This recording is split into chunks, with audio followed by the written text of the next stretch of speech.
اور مسجد کوفہ کے دروازے پہ ان کا مزار بھی ہے، وہ بھی امیر المومنین کی بیٹی ہیں اور ڈائریکٹ بیٹی ہیں، اور اسی مسجد کوفہ جب کوفہ میں آپ کی حکومت تھی اس وقت ان کی وفات ہوئی تو ان کا وہاں مزار ہے۔ یہ وہ مقدس مقامات ہیں اس مسجد کوفہ کے ارد کہ جن کے حوالے سے ایک زائر کو، ایک مومن کو جاننا چاہیے اور ان شخصیات کی سیرت کو سمجھنا اور اس پہ عمل بھی کرنا چاہیے۔ سبحان اللہ۔ تو ناظرین، بہت خوبصورت جو ہے وہ گفتگو ہو رہی ہے اور مرحلہ وار ہم گفتگو کرنا چاہتے ہیں، چاہے وہ اربعین کی مشی کے حوالے سے لوگوں کا جذبہ ہو یا وہ مسجد کوفہ جو آپ کے سامنے اس وقت موجود ہے، آپ دیکھ رہے ہیں ہماری اسکرین کے اوپر، چاہے وہ مسجد کوفہ کی اہمیت، اس کی قدر و منزلت ہو، یا اس کے اندر اس کے اعمال کے حوالے سے ہو، یا اس کے اندر ان مدفون عظیم الشان جو ہے وہ ان شخصیات کا ذکر ہو جن کے ذکر کو خدا نے بلند کیا اور ان کے مزارات کو اور ان کے قبوں کو مرجع خلائق بنا دیا۔ تو اب ہم تھوڑا سا جو ہے وہ اگلے مرحلے میں جائیں گے اور آگے بڑھیں گے، کیونکہ مسجد کوفہ کے ساتھ بہت ہی مشہور اور معروف جگہ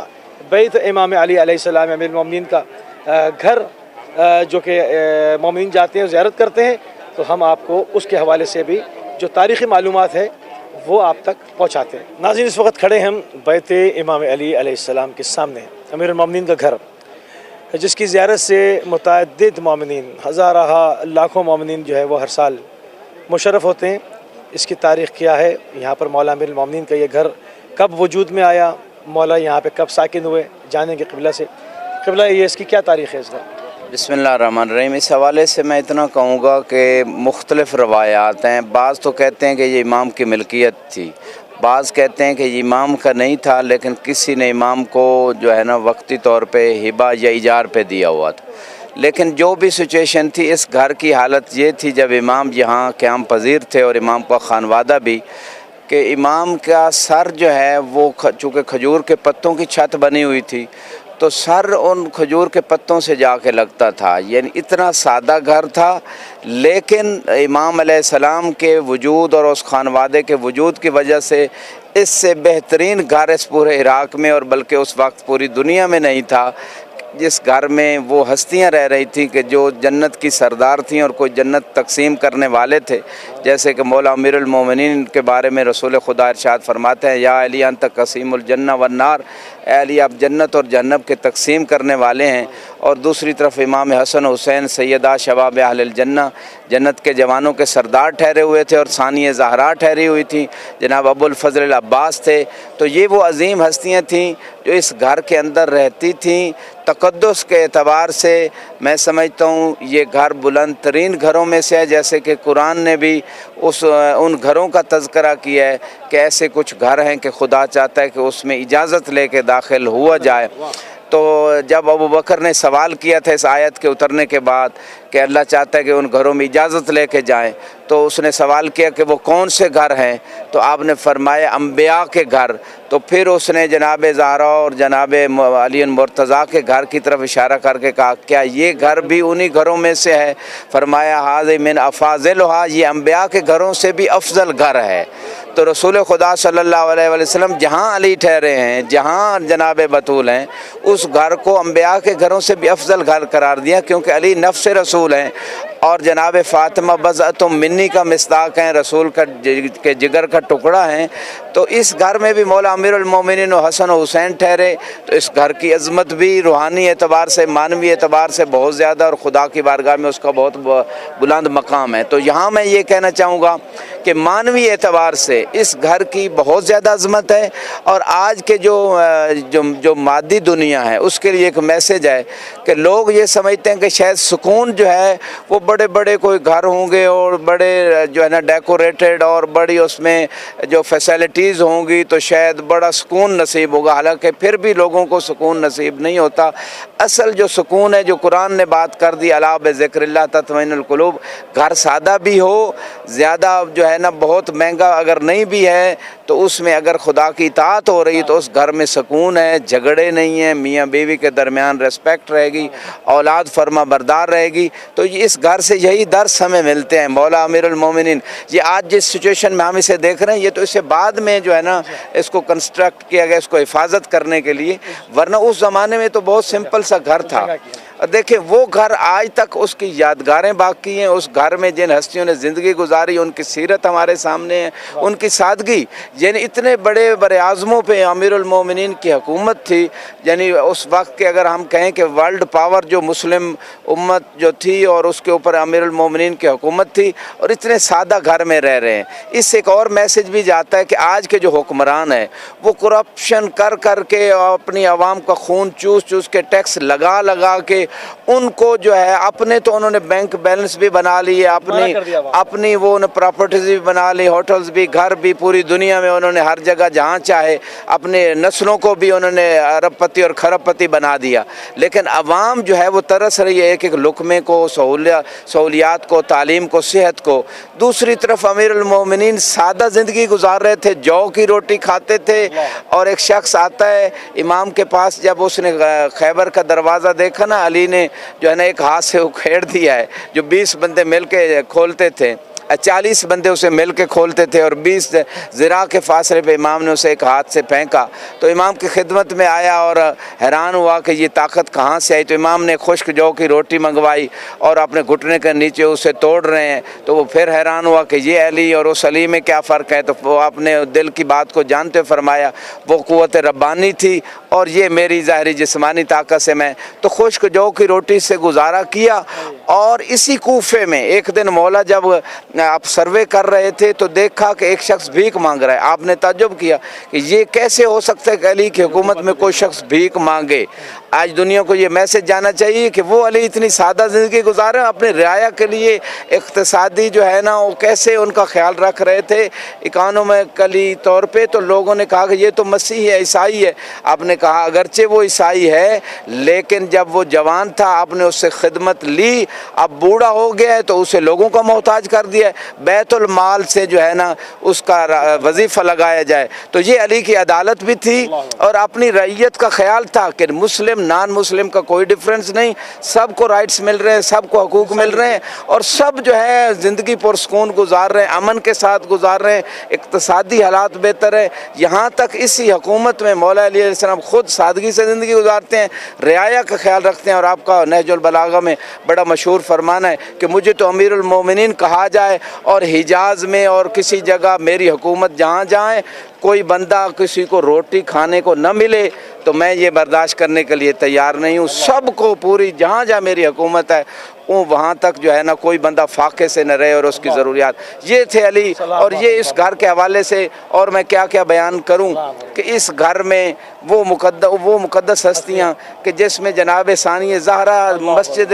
اس کوفہ کی مستورات کو درس سے تفسیر دیتی تھی، قرآن کی تعلیم دیتی تھیں، یعنی ظاہراً ایک چھوٹا سا گھر، آج کی بڑی بڑی یونیورسٹیز بھی وہ کام نہیں کر سکتے، اتنا زیادہ سرمایہ لگا کے جو بی بی نے ایک ہستی نے ایک شخصیت نے کوفہ کی مستورات کو وہ درس تفسیر دیا اور ان کو تعلیم دی فقہی احکام کی اور دوسرے احکام کی۔ تو کہنا یہ چاہتا ہوں کہ دین کی تبلیغ کے لیے انسان کے پاس اگر علم ہے، جذبہ ہے، اخلاص ہے، تو سیرت ثانی زہرا اور سیرت امیر المومنین اور امام حسن حسین، تو اس گھر کی برکتیں، عظمتیں اور تبلیغ دین اور جو ہے نا بہت سارے پہلو ہیں، انہی پہلوؤں میں ایک پہلو وہ اسی گھر میں ہی جو ہے نا وہ مصیبت بھی آئی جو امیر المومنین علی ابن ابی طالب علیہ السلام سے، یہ ایک الگ موضوع ہے، لیکن اس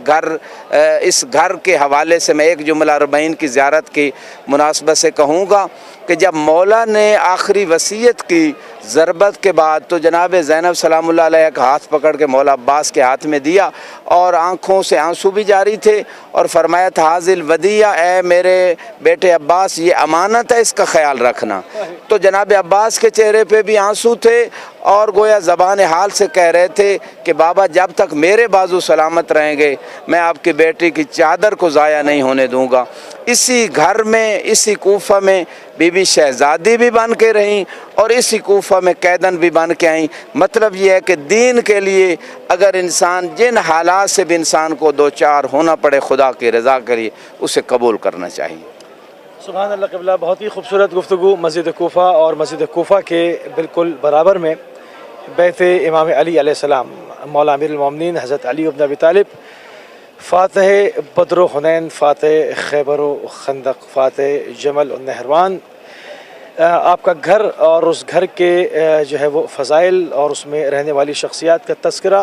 مختصر ترین جو ہم نے ایک کم سے کم وقت میں جس کو ایک جامع ترین انداز میں قبلہ نے اس وقت پیش کیا، اور ہم تیزی کے ساتھ جو ہے وہ آگے بڑھیں گے اور کوفہ آئیں، اور کوفے میں عاشق اہل بیت، کیونکہ اس وقت میں بار بار عشاق اہل بیت کا ذکر کر رہا ہوں کہ پوری طرف یہ جو آپ انسانی سمندر دیکھ رہے ہیں لوگوں کا، یہ سب عاشقان اہل بیت ہیں، اور جب ہم عاشقان اہل بیت کی بات کریں اور جناب میثم تمار کی بات نہ کریں تو بات ادھوری رہ جائے گی اور جو ہے وہ انصاف نہ ہو پائے گا۔ تو اب ہم آپ کو لیے چلتے ہیں جناب میثم تمار کے مرقد پہ۔ جی ناظرین، اس وقت ہم پہنچ گئے ہیں مرقد جناب میثم تمار رضی اللہ تعالیٰ عنہ کے ہم سامنے، اور اب آپ دیکھ رہے ہیں بالکل عرف جلی میں آپ کا نام گرامی جو ہے وہ نظر آ رہا ہے، اور ہماری پوری کوشش یہ ہے کہ ہم جس زیارت گاہ پر بھی جائیں اس میں آپ کو اپنے ساتھ رکھیں، کیونکہ ہمارے وہ بہن بھائی، وہ ہمارے بزرگ، وہ ہمارے بچے، وہ ہمارے جوان جو اس مسئلے کے اوپر کسی بھی وجہ سے، کسی مجبوری کی وجہ سے یا کسی اور ذاتی مصروفیت کی بنا پر یہاں تشریف نہیں لا سکیں، ان کو اس زیارت میں شامل کیا جا سکے اور اس ثواب میں جو ہے وہ سب مل کے شامل ہے، کیونکہ تشیع کا معاملہ ایک جسم اور ایک روح کا ہے، اس میں نہ کوئی زبان کی نہ کسی قومیت کی قید ہے، یہ ایک جسم اور ایک روح کا رشتہ ہے، جسم میں کہیں پر بھی کوئی اذیت ہو تو اس کا اثر پورا جسم ہی محسوس کرتا ہے۔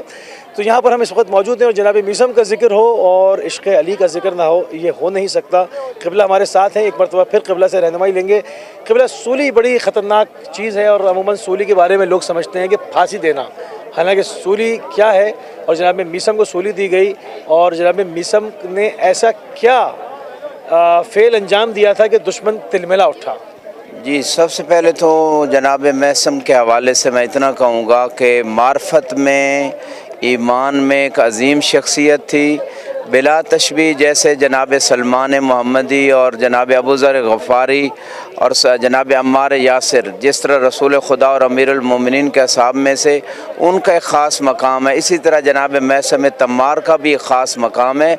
اور ان کے مضبوط ایمان اور اعلیٰ معرفت کی وجہ سے امام نے ان کو خاص راز کی باتیں سکھائی تھیں، جس کی وجہ سے یہ لوگوں کے جو مصائب تھے، لوگوں کے جو مسائل تھے، لوگوں کے جو حالات تھے، لوگوں پہ جو آنے والے مصیبتیں ہوتی تھی اس کو پہلے سے بتا دیتے تھے اور معلوم بھی ہوتا تھا۔ جیسے کہ ایک مشہور واقعہ ہے کہ حبیب ابن مظاہر اور جناب میثم آپس میں جا رہے تھے، تو اتنے میں جناب میثم نے کہا کہ اے حبیب، تو وہ شخص ہے کہ مولا حسین علیہ السلام پہ تو نے جان قربان کرنی ہے؟ تو میثم کے حوالے سے جناب حبیب نے کہا کہ تو وہ ہے جسے کھجور کے درخت کے پاس جو ہے نا وہ لٹکایا جائے گا، علی کی محبت۔ تو یہ ساری باتیں جو ہیں وہ ایک دوسرے کو بتاتے تھے، چونکہ یہ خاص اصحاب صفا تھے اہل بیت کے، انہوں نے اپنی اس ایمانی اور معرفت کی بلندیوں کی وجہ سے ائمہ سے خاص قرب بھی حاصل کیا اور ائمہ سے خاص راز کی چیزیں سیکھی ہیں، انہیں میں کمیل بھی ہیں، انہیں میں میثم تمار بھی ہیں، اور میثم تمار کا یہ مقام ہے کہ کوفے میں علی علیہ السلام حاکم وقت ہیں اور فقط میثم کی دکان پہ آ کے بیٹھتے ہیں، اور امام علیہ السلام میثم کی کھجوریں بھی جو ہے نا لوگوں کو فروخت کرتے تھے۔ یہ شرف فقط جناب میثم کو ملا ہے اور کسی ہستی کو ایسا شرف نہیں ملا۔ جیسے کہ مشہور واقعہ ہے کہ ایک شخص کھوٹے سکے لاتا ہے اور مولا امیر المومنین تشریف فرما تھے، تو آپ نے مٹھی بھر کھجوریں دیں اور اس کا وہ سکے لے لیے، جانتے تھے امام کے یہ کھوٹے سکے ہیں، لیکن اسے درس دینا چاہتے تھے عملی طور پہ، اور امام کے ہاتھ کی یہ خصوصیت تھی کہ رسول خدا اور علی مرتضیٰ کا جو ہاتھ ہے وہ ایک میزان جسے کہتے ہیں، یعنی اسکیل کی حیثیت رکھتا ہے کہ جتنا وزن وہ دینا چاہتے اتنا ہی ہوتا تھا، یہ بھی ان کے ہاتھ کی خصوصیت تھی۔ تو جو سکے اس نے دیے، کھجوریں امام نے دیں، تھوڑی دیر بعد وہ واپس آتا اور کہتا ہے آپ نے جو ہے نا یہ جو کیڑوں والی کھجوریں مجھے دے دی ہیں اور یہ تو خراب کھجوریں ہیں۔ تو امام نے کہا تو نے سکے بھی تو کھوٹے دیے تھے۔ تو ایک تو امام نے اپنے علم اور مقام کو اور اس کی بھی تربیت کی کہ اس طرح کسی کو دھوکہ نہیں دینا چاہیے۔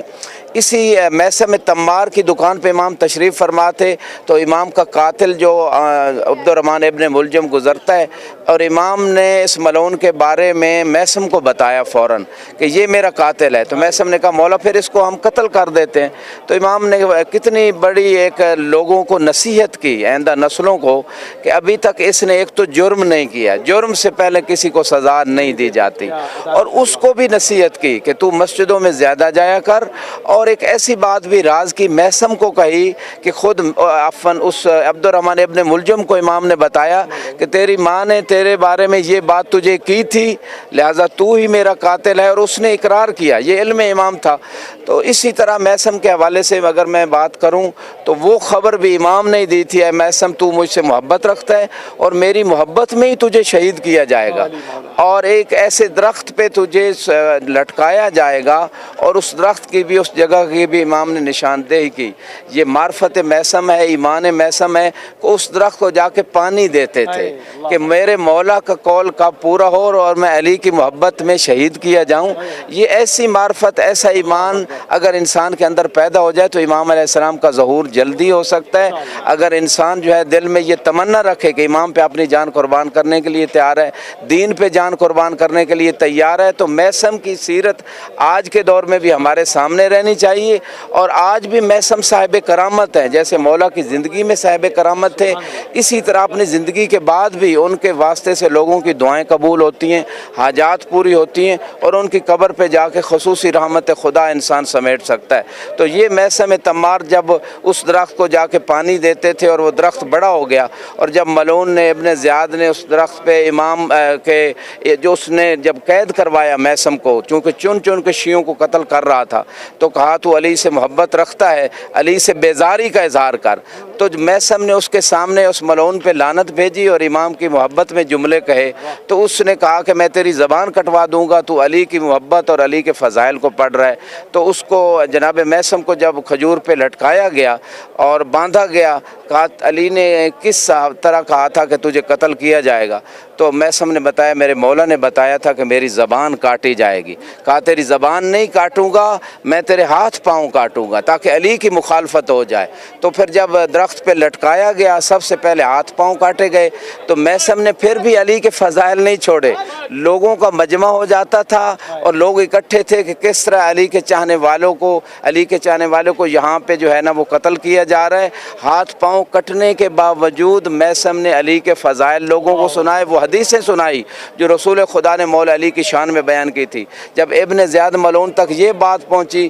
کہ اس کے ہاتھ بھی کٹ گئے، میثم کے پاؤں بھی کٹ گئے، پھر بھی علی کے فضائل پڑھ رہے، تو اس وقت ملعون نے کہا کہ اب اس کی زبان کاٹی جائے تاکہ یہ علی کے فضائل کو جو ہے نا وہ نہ پڑھ سکے۔ میثم کی زبان تو کٹ گئی، لیکن میثم کی سیرت، میثم کا جذبہ، میثم کا ایمان، میثم کی معرفت، میثم کی محبت علی آج بھی زندہ ہے، اور اس عشق علی سے آج بھی لوگ درس لے رہے ہیں۔ اس عشق علی سے جو میثم کے دل میں تھا، آج بھی لوگوں کا جذبہ، آج بھی لوگ زیارت کے لیے آ رہے ہیں۔ ابن زیاد پہ آج بھی لانتے ہیں، میثم پہ آج بھی سلام ہے۔ وآخر دعوانا الحمدللہ رب العالمین۔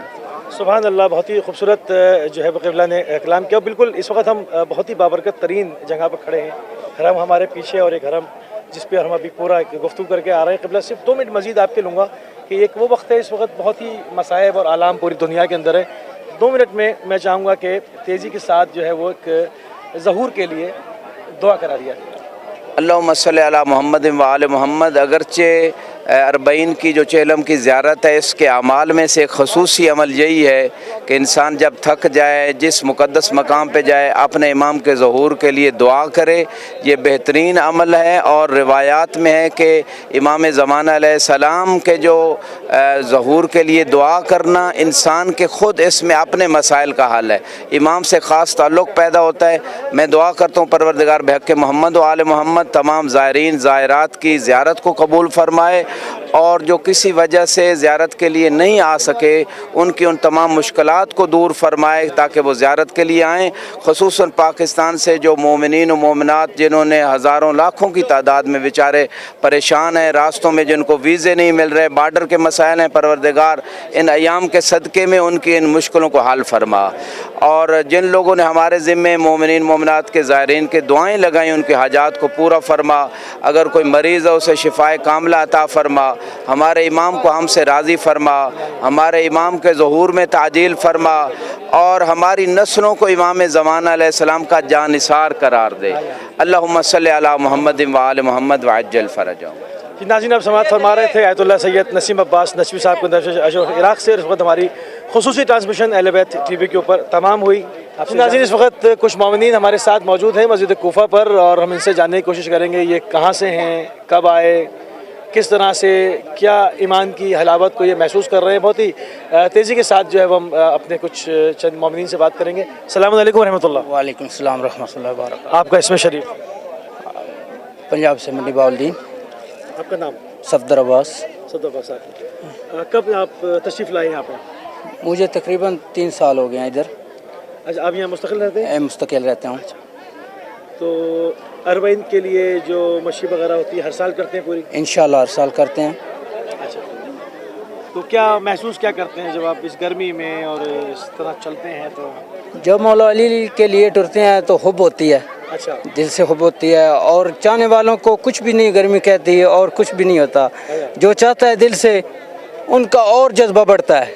ٹھیک ہے، انشاءاللہ ہماری دعا ہے کہ جو بھی آئے اور انشاءاللہ ادھر سے پا کے جائے۔ سبحان اللہ۔ ٹھیک ہے، انشاءاللہ اللہ پاک اور سب کو حفظ و امان میں رکھے، اور انشاءاللہ ان کے لیے حب ہو۔ ٹھیک ہے، اور دل سے حب ہو، سب کو تار دیتے ہیں۔ ٹھیک ہے، جو حب نہیں بھی کرتا ان کو بھی یہ تار دیتے ہیں۔ ٹھیک ہے، جو دل سے حب کرتا ہے ان کو، اور ان کے لیے دعائیں، اور ان کی جو سب کی اپنی شہادتیں پائی، سب کچھ ہمارے دین اور ایمان کے لیے پائیں۔ ٹھیک ہے، بہت شکریہ، بہت شکر گزار پروردگار آپ کی اس صحیح کو، اس کوشش کو قبول فرمائے۔ جزاک اللہ۔ آپ سے اجازت چاہتا ہوں، انشاءاللہ بہت جلد آپ کے ساتھ دوبارہ خصوصی ٹرانسمیشن اربعین کی جاری و ساری ہے، ملاقات۔